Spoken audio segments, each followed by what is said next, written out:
All righty. So you were there Saturday night.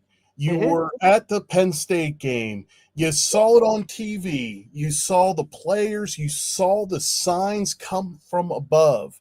Hmm. Hire Terry Smith. Who was the man behind it? We have him here on Nittany Sports Now. It is none other than Penn State Jersey guy himself, Matthew John. Good evening, Matthew. How are you this evening? Good, Kyle. How are you? And Joe, how are you? Real good, Right. real good. So, Matthew, obviously we'll touch base a little bit on your jerseys in a bit, but we're going to talk about the signs because of what was on the sign. Hire Terry Smith.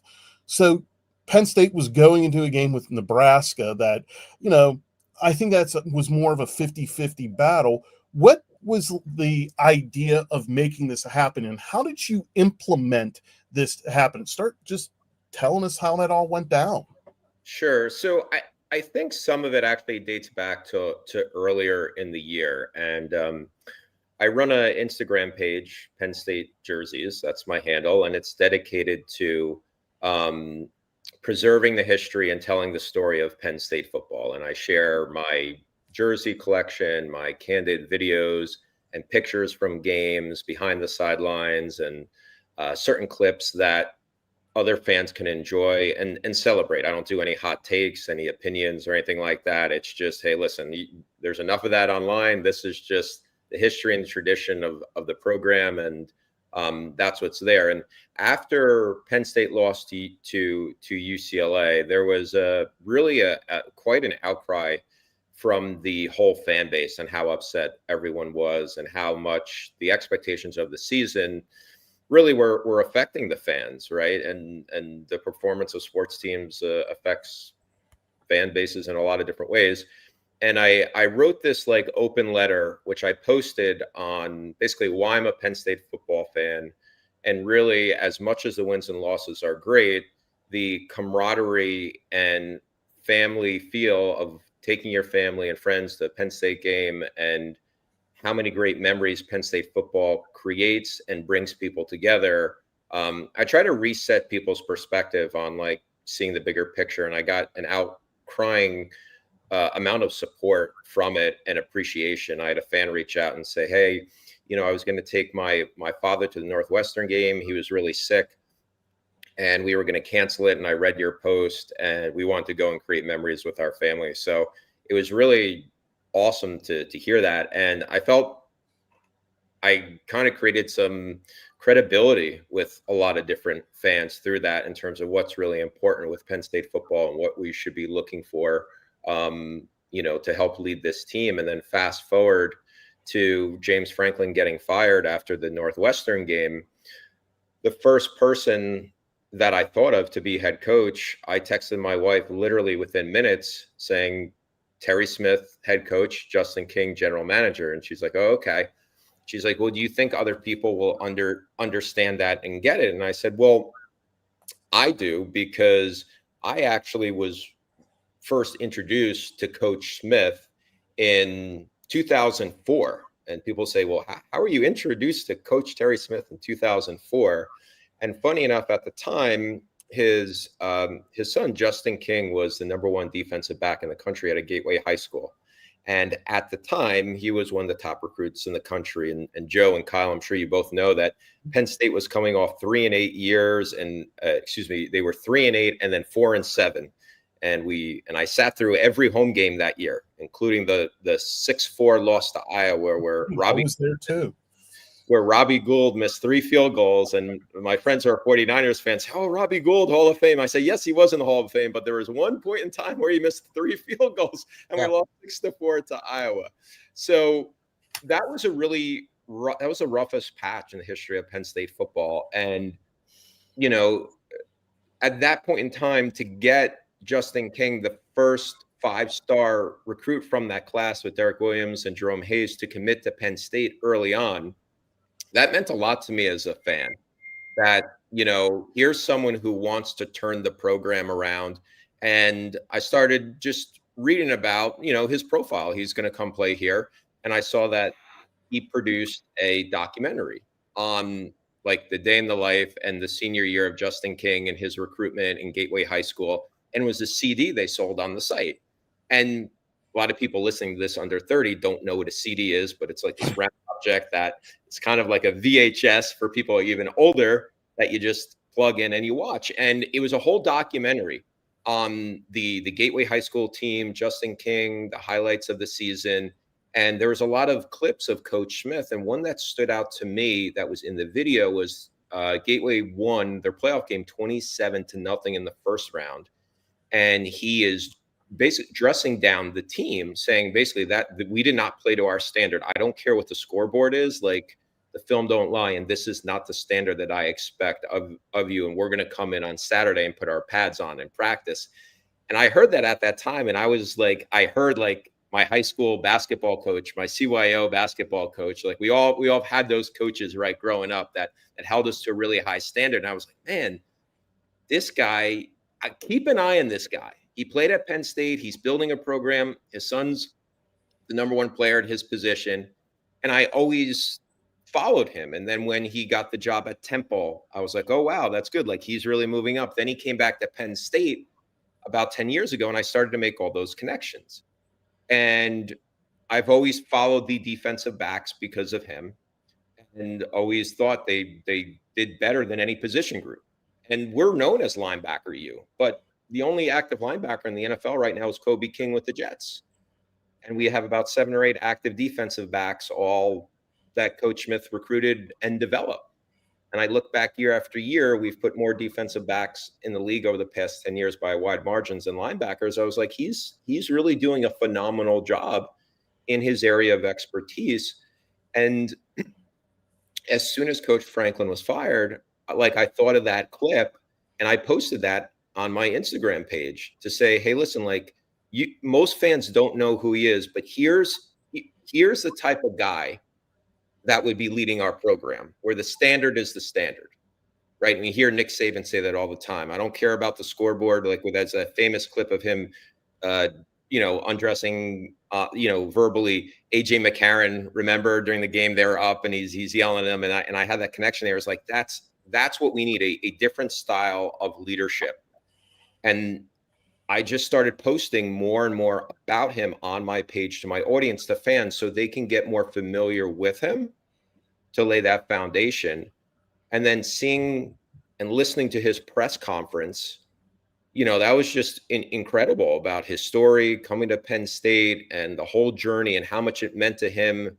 And that really resonated with me as a fan. Here's someone who cares so much about the school. It's not about the bag, right? It's about the kids. It's about the history. It's about their tradition. It's not about the next job. It's about getting this place where we all want it to be. And, he doesn't have Drew Rosenhaus as an agent, right? Like, he doesn't have a full PR team. And I'm just like, what can I do as a fan to positively impact where this football team and where this program should be? Because I love Penn State football, and hundreds of thousands of people love Penn State football. And it's like, what can I do? I'm not going to bitch on a message board. I'm not going to be all negative. What can I do to help? And I felt so strongly that here's a perfect opportunity. Instead of us chasing the next Saban or the next Urban Meyer or chasing the next Kurt Cignetti, we can hire the first Terry Smith. So let me break in a little bit. So you made this decision. On, was this Nebraska week?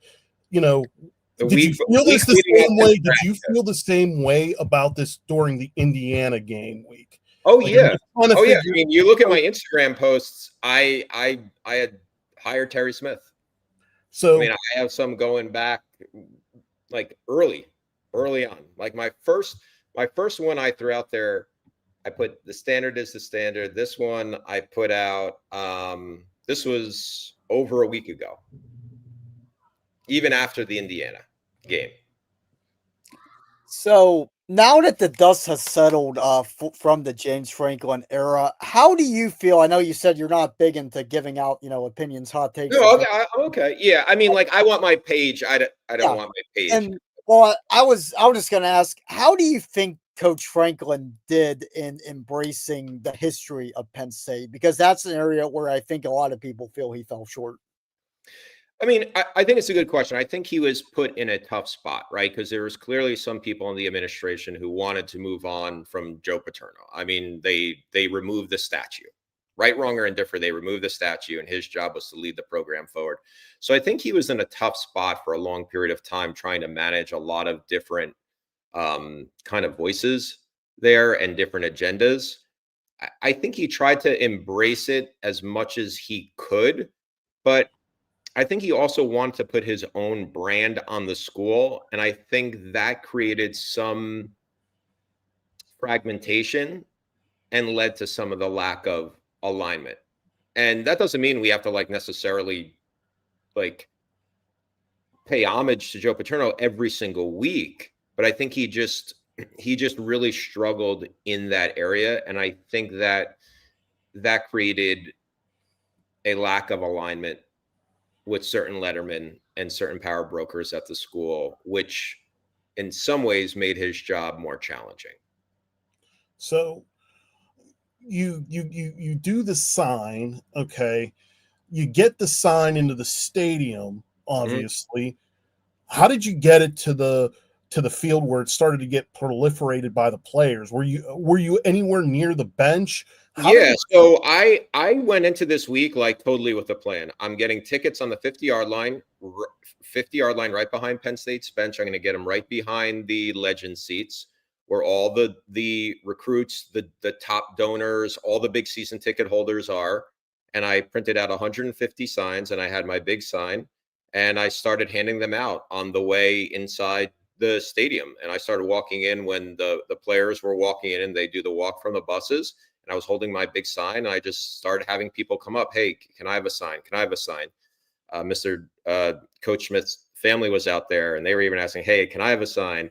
I had lettermen, alumni, police officers, ushers, you name it, all outside. Can I get signs? Can I get signs? And my daughter is with me, and my son. My daughter is 7 years old. My little marketing assistant's handing out the signs, smiling. And people are like, yeah, that's the guy. A lot of nods, a lot of smiles. That's our guy. That's our guy.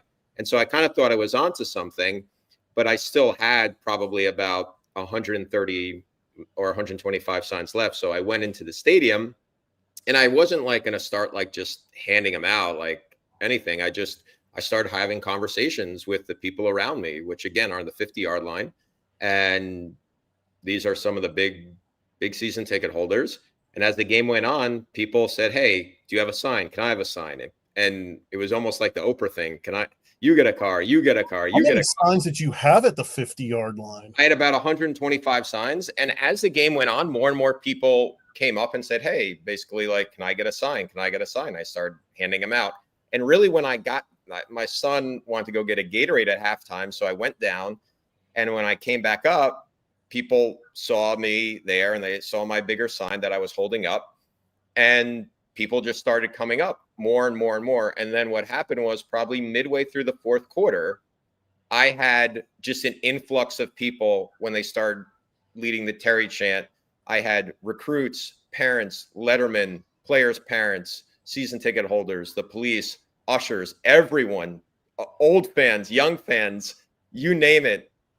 They were like, I want a sign. I want a sign. I'm passing them out. And everyone's holding them up. And the players start to recognize it, and they're pointing to all the signs, and my big signs as support. And then one of the staffers from Penn State came over and was like, hey, do you have signs? And I specifically held back maybe 24 signs just in case any of the players or the guys wanted them after the game.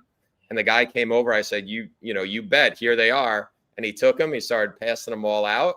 And I was like, that's it validated the effort I put in, because there's something to be said about a sign, Kyle and Joe. It's we're in the day and age where we just swipe, and you see something for a second and it's gone. And even you look at the analogy I made, the Penn State win cam, right? They come on, they say, oh, great, we won, and that moment's over. But a picture tells 1,000 words and tells a deeper story than any quick clip can. And I felt that the sign helped amplify the message the players wanted to get across to Dr. Kraft and the board their support for Terry Smith. Because one thing to say it, but now when you're holding a sign and you make that connection, like just from a psychological standpoint, it's such a powerful connection to make. And that's the one part I just wanted to help with. I wanted to help and show Coach Smith that fans are behind you, your players are behind you, and this whole university is behind you. Like we have your back, and you are our guy. Okay, we'll get you out of here on. We have two more questions. Of course. So so one of the things you mentioned earlier in your opening response is, I don't want the Urban Meyer, the Nick Saban, the this, that, and the other. You want the first Terry Smith. Mm-hmm. Explain why you want Terry Smith. I mean, you evoked arguably two of the greatest coaches to ever coach the game. I mean, I think every fan would want a coach in here that would win either 85% of their games in Meyer's case. And then with Nick Saban's case, he won 7 national championships. I think the wrestling program worships at the altar of Cale Sanderson. So why wouldn't we want that? Why would we want Terry Smith over that? Sure. So let me clarify that point. The next Nick Saban, the next Urban Meyer. But if the next one can do that, why wouldn't we want that? But who is the next one? How many times have schools gotten burned chasing the next one, the next one, the next one? It's a copycat league. When that first copy is made, how many people have found the next one? Let me give you a perfect example. Marcus Freeman, his resume was paper thin at Notre Dame when they hired him. It was almost incidental when Brian Kelly took the job very abruptly. But what did they see in Marcus Freeman? They saw a guy who played at college football at a high level, and he had the most important trait: leadership skills, interpersonal skills with players, with fans, with lettermen, with alumni. He could connect with all different groups, and he bought into the Notre Dame culture. He even talked in his interviews about him starting to go to church on Sunday with the team, right? And those are leadership skills, which to me are more important than scheming up a fancy pass pattern or exotic blitz package. You have coordinators to do that, but leadership is the most important attribute that you want in a coach. And that's something that's missing. All these teams have struck out on hires, right? How many coaches has Florida struck out on hires, right? Plenty, right? You look all around college football. I just think that you're never going to find the next person. You're going to find the first person. Like Kurt Cignetti was he was the first Kurt Cignetti, right? He wasn't like the next. Was Kurt Cignetti the next Urban Meyer? No, he was the first Kurt Cignetti. I will be the first one to tell you, Matt. Joe and I were at 2024 Big Ten Media Days, and Kurt Cignetti walked out, and this guy's just coming out, doesn't give a F to the world. Has he literally his SID comes running up to him with a coffee, he's stirring it. He's walking up, and he's up on stage with his bravado. And I look to Joe afterwards, and I go, Joe, this guy's a clown. This guy's going to finish dead last. Like, I remember picking Indiana to finish last year because I thought Kirk Cignetti was a clown, and boy, was I wrong. And that's the thing. Sometimes people that are connected to that school know more than the national media, right? Because there's really not much media coverage to that depth of college football teams like there is in the NFL. Like, I don't blame Penn State fans for not knowing much about them. They're rooting for the Eagles and the Flyers and the Phillies or the Giants or the Ravens. Like, they don't have that time and level of depth of coverage to know him. But the people within that organization, especially here at Penn State, speak so highly of him. And I think Penn State, like you mentioned before with Franklin, like there was a certain lack of connection. And I just think that that's something that Coach Smith could bring to the table. And it's something that you got to trust your instincts. And it worked out with Marcus Freeman at Notre Dame. You can argue Terry Smith's resume was better than Marcus Freeman's when he got hired at Notre Dame, Like, that's not a crazy thing to say. And what about Ohio State? They hired this guy, Jim Tressel, from Youngstown State. How did that work out? Very Pretty well. well. Dabo He's Sweeney now the was lieutenant governor of Ohio. If you ever stop by yes, one of the rest areas, you see yes. his And look at picture up. Dabo Sweeney in Clemson, right? He wasn't like they weren't ready. They weren't like gun ho. Here's the crazy thing with Dabo. He was on Gene Stallings' staff, got out of coaching, sold insurance, and then got back into coaching and then had to step in. But we're going to wrap on this question here, Mike. You're the jersey guy. Do you have a Terry Smith jersey in your collection? Sadly, I do not. But I have his ticket from his first win, Penn State at Michigan State. I got an original ticket as soon as he won his first game because I am a collector. I have his 2 first cards at Penn State, but I do not have a game-worn Terry Smith jersey. That's going to be hard to find. So we'll put out an all points bulletin out to anyone who may have a Terry Smith authentic game-worn jersey. Reach out. Even his CFL one. Even his CFL one. Even with the Washington Redskins. Do you? We'll hit Matthew, the jersey guy. Will take it. Matthew, thank you for coming on and tell us. Continue doing what you're doing. Obviously, you're making a very positive impact. Please come on again soon. I know we profiled you before. We'd definitely like to do something over the summer with you. Probably take a look at the archive and kind of do a little feature on you. Hopefully, you'd be game for that. Awesome. It could be like a little antique roadshow. I'm not sure if you. Absolutely, it'll be Joe and I antique roadshow. We'll Where are you guys? You're in Pennsylvania? We're in Pittsburgh. Okay. Yep. Okay. We got to meet up maybe in State College this summer. I'll bring a bunch of stuff out. Will do. Matthew, thank you for your time, brother. Hopefully you stay on and listen to us talk about should Terry be the next head coach and preview in Rutgers. Awesome. Thanks so much, guys. Really enjoyed it. Very good.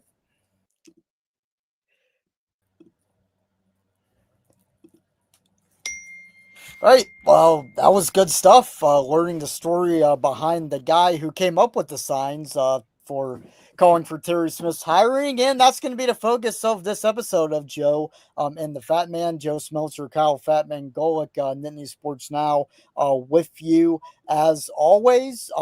We talked about Penn State's commanding 37-10 win over Nebraska from the Beaver Stadium playing surface Saturday night after the game was over. It's Monday night. Not much more left to say, but Kyle, just a quick synopsis of what went down Saturday, because it was something we've been waiting to see from a Penn State team for a long time. It was total domination, Joe. It started out, little dicey. Emmett Thomas had that 52-yard run to start the game, got deep into Penn State territory. Terry alluded to this post game. To me, that game turned when they got that 4th down stop there. I asked Dennis Sutton afterwards, let's talk about, because we watched Zane and Denai, who were the 2 primary characters on that play, come on out.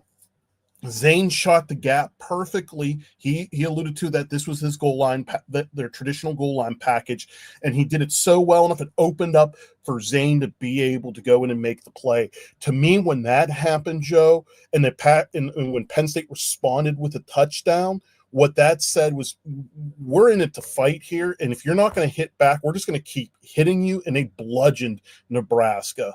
So that was by far and away the best performance all season. You're muted, Joe. I am muted. I am not muted now.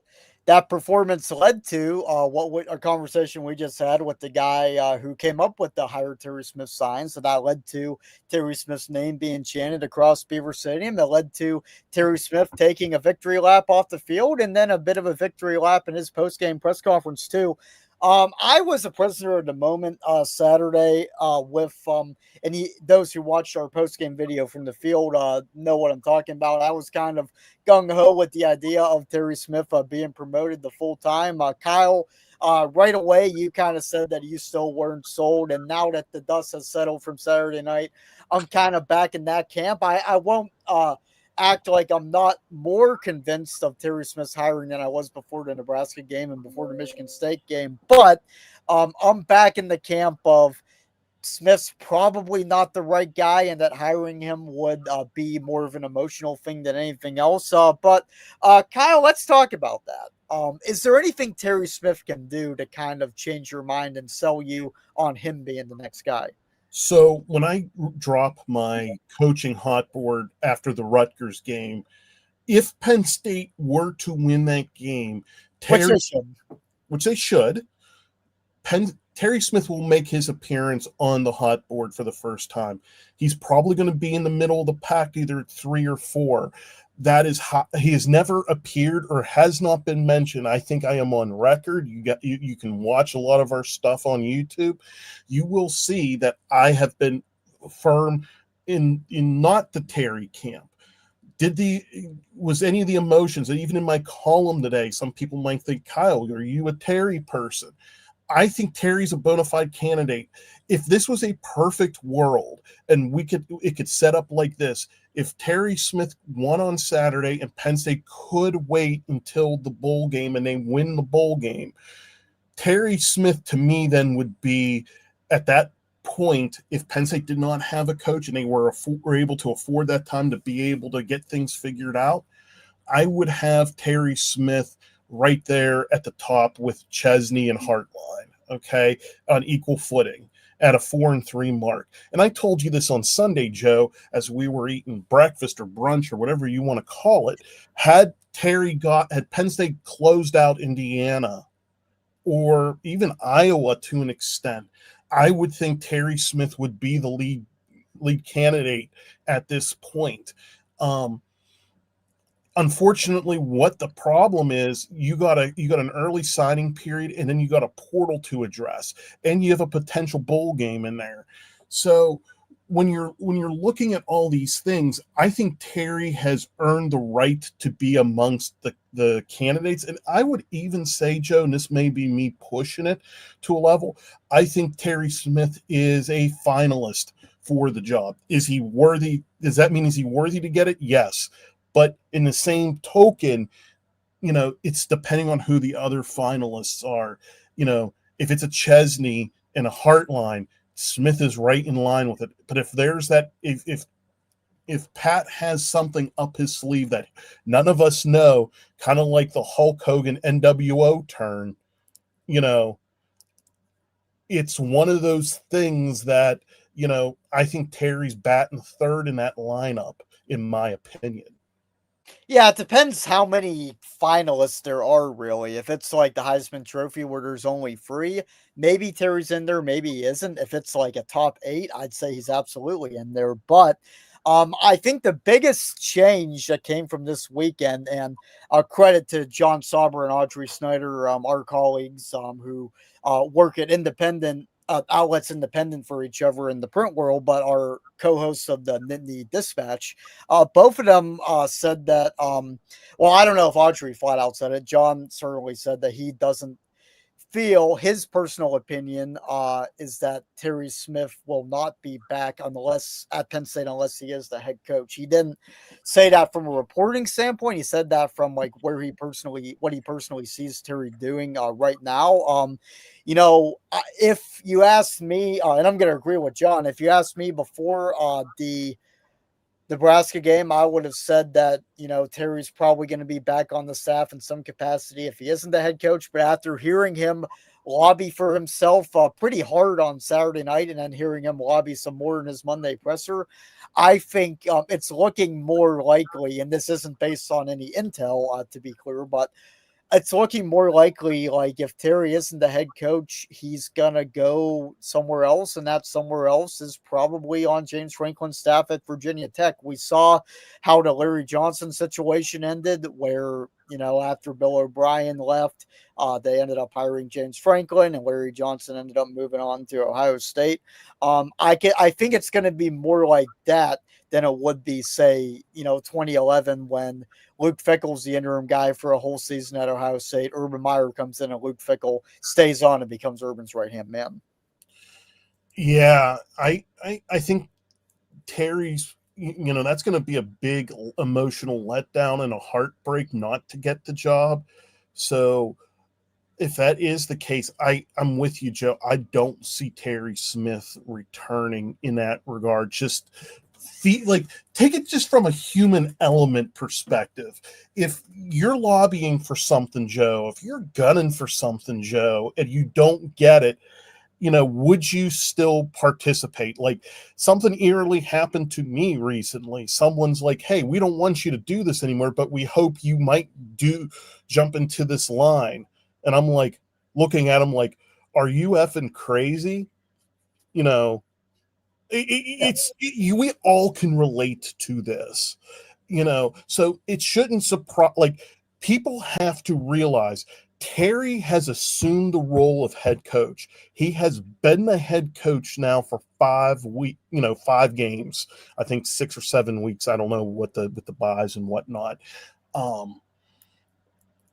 He's done the job. When you've been the man, and being told now you can't be the man, it's when you assume that throne, it is so hard to go from having the power to not.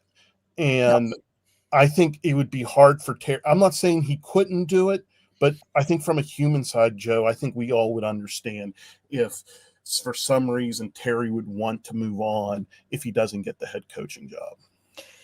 Yeah, and it's we've talked about it with Brent Pry. It's like if James Franklin were the head football coach anywhere else, Brent Pry would be a pretty good candidate for defensive coordinator. But because it's Virginia Tech, the consensus is that Brent Pry won't go in that role because it'd just be too awkward. And Terry Smith and Brent Pry aren't in the same situation, right? Terry's been Penn State's interim coach for about 6 weeks. Brent Pry was Virginia Tech's full-time head coach for more than 3 seasons. So it's a little different that way. But I think that it's similar in that it would be awkward to see Terry Smith back next season in a assistant capacity. If you ask me, as I said, if we were having this discussion last week, I think the feeling then was, all right, Terry's probably not going to get the job. Terry knows he isn't going to get the job, so it won't be really any hard feelings him staying on staff. Now, with what Terry has said and with, the 409 pin and the khakis, was that like lobbying for the job? I think it might have been. I want to be careful in saying that because Terry Smith has not said anything other than he was simply paying tribute to his college coach, Joe Paterno. But it is possible that that could have been part of it too. In doing that, got a lot of favor with, Penn State alumni, Penn State donors, former players, what have you. So, yeah, I feel that if I had to guess right now, Terry Smith is going to be an assistant coach at Virginia Tech next year. Ooh, that's bold. I'm not sure where to put Terry. I'm one of the few times I've been gun shy. And the reason being is I firmly believe Terry's deep amongst, I think Terry's a finalist. And like, I know you were like, saying, is it 8 finalists? Yeah, 3, probably not. I think Terry's about 3 or 4 right now, Joe. And so for me to say that he wouldn't be, he would be gone, it's hard because I think he has as good of a shot to become the next head coach at Penn State. Is he the right person for it? Now, that's a different question. But I'm thinking, Joe, at this point, we might be talking next week at this time and getting ready for a Terry Smith head coach press conference if Penn State takes care of business on Saturday, because there is that thing. If you remove the interim tag and he has the support of players, a commitment from that and from coaches and lettermen of that nature, and obviously the fans have some support. Pat's going to be facing a very tough, like, you got to find the right guy, like whether it's Chesney, Hartline, or the Hulk Hogan NWO thing, like they get Kalen DeBoer out of nowhere, that's it. And, like I said, it's tough. I'm telling you, Joe, it's going to be tough over the next few years because I firmly believe Penn State needs to name a head coach sooner, like early December rather than later, potentially after a bowl. Yeah, and something I think Terry Smith has going against him is that there's a kind of an idea among Penn State fans that, oh, you keep Terry Smith, you keep the team, at least the team that's still eligible to play. I don't think that's the case. I don't think you're going to be able to stop several players from joining James Franklin at Virginia Tech or going elsewhere. Is Terry Smith, for example, being named the full-time head coach, is that going to stop Chaz Coleman from going to Ohio State if Ohio State does want him? I don't know about that. I think there's going to be an exodus right away, regardless of if Terry Smith gets promoted. And I think that's not really something that anybody could stop. So I do think that would be something that would go against them. But we'll see. And talking about the search in general, we mentioned Kalen DeBoer.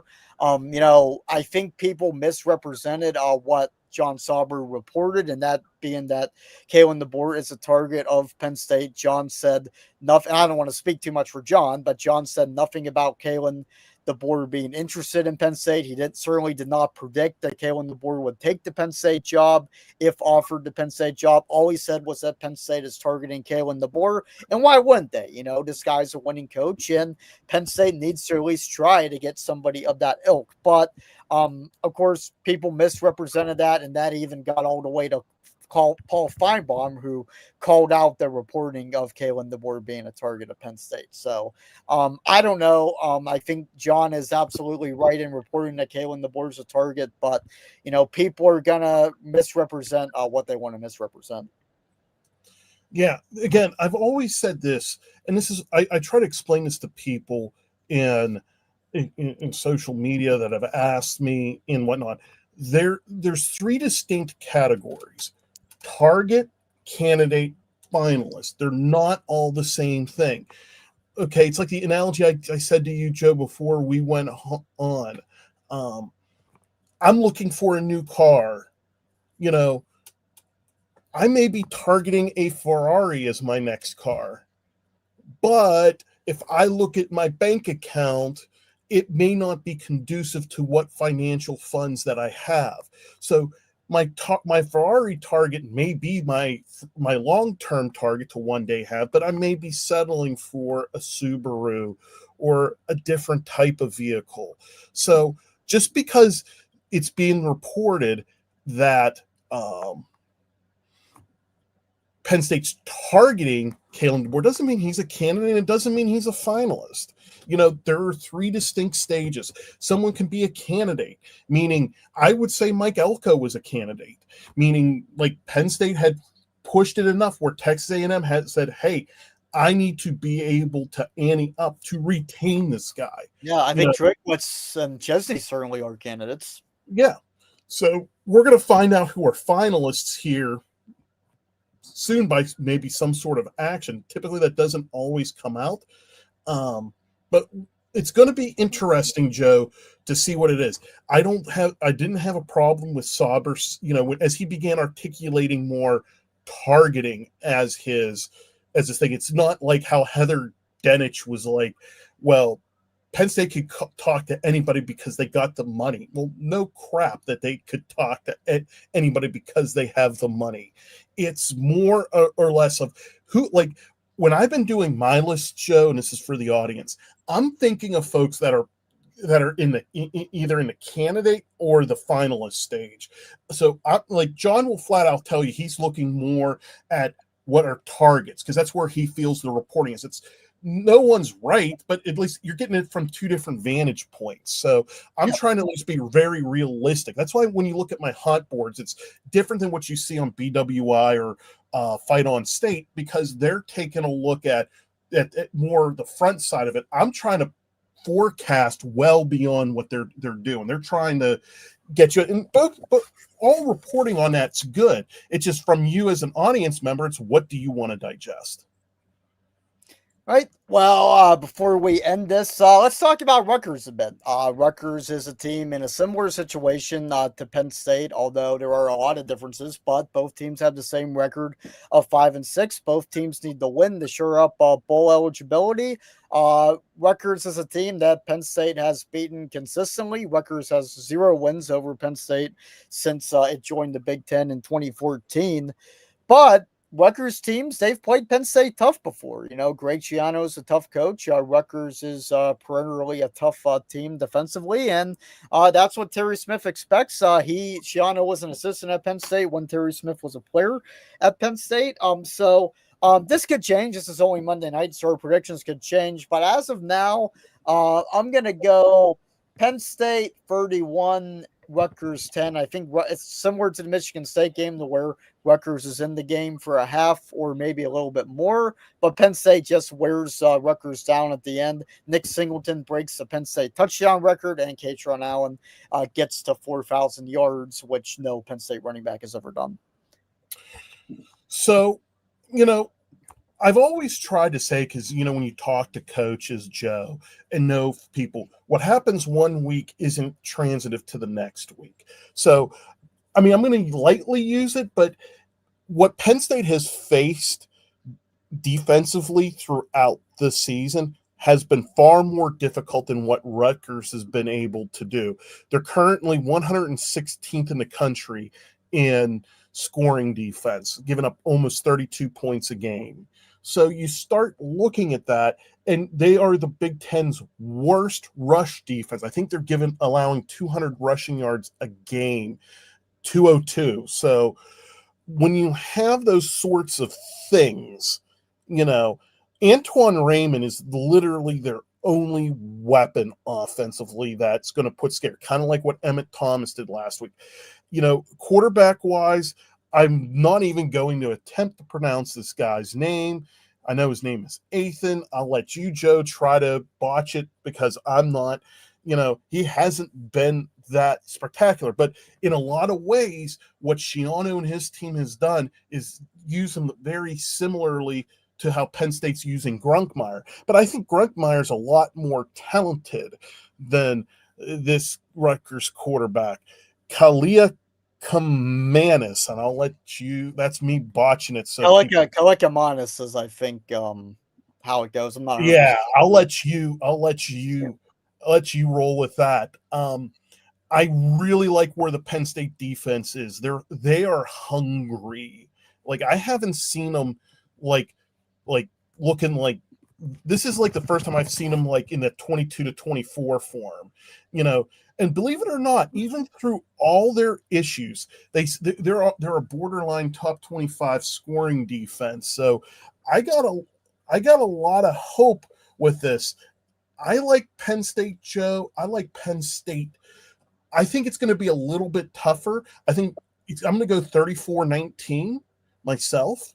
I think Rutgers, it's one of those games that, you know, if it was at noon, I would be a lot more scared. But since it's at 3:30, I think it gives Penn State the ability to wake up, get motivated, and get dialed in. But I think Rutgers wants to play spoiler. I think it's going to be a close game at the half, and I think Penn State's going to pull away in the second half. Yep. Well, we will see what happens Saturday. But for Kyle Fatman Golik, this is Joe Smeltzer. This has been Joe and the Fatman. And it's been a heck of a year. It's almost over, and we'll see what happens and what the future holds for Penn State football. And also, please, Joe, tease the interview we had with David earlier. Yeah, absolutely. We were able to talk with the creator of the Hire Terry Smith signs that made their way onto the field at Beaver Stadium and on the NBC's broadcast. That's good stuff. We also talked to David Teal, Virginia media legend. We talked with him about James Franklin going to Virginia Tech and Bob Chesney maybe potentially being Penn State's next guy and Franklin's replacement. I also talked with Jackson Ford, it seems like he's the main commit that has held true in his commitment since James Franklin's firing, and that is still the case with 10 days before signing day. But a lot of good stuff on our podcast and on Nittany Sports Now. And also, too, guys, we're going to have later on in the week our friend from the Mountaineer Report in West Virginia Sports Now, Mike Oste, on. We're going to explore the Terry Smith candidacy, because remember, West Virginia more than a decade or so ago saw an abrupt departure to Rich Rodriguez and decided to stay in-house emotionally with Bill Stewart. We're going to draw some parallels and comparisons. So while there's a big Thanksgiving week and hopefully you eat a lot of turkey, and we got Penn State football on Saturday, we're going to have plenty for you to eat on here at Nittany Sports Now. Joe? All right. That's about all for me. Good night, Canada. Cool.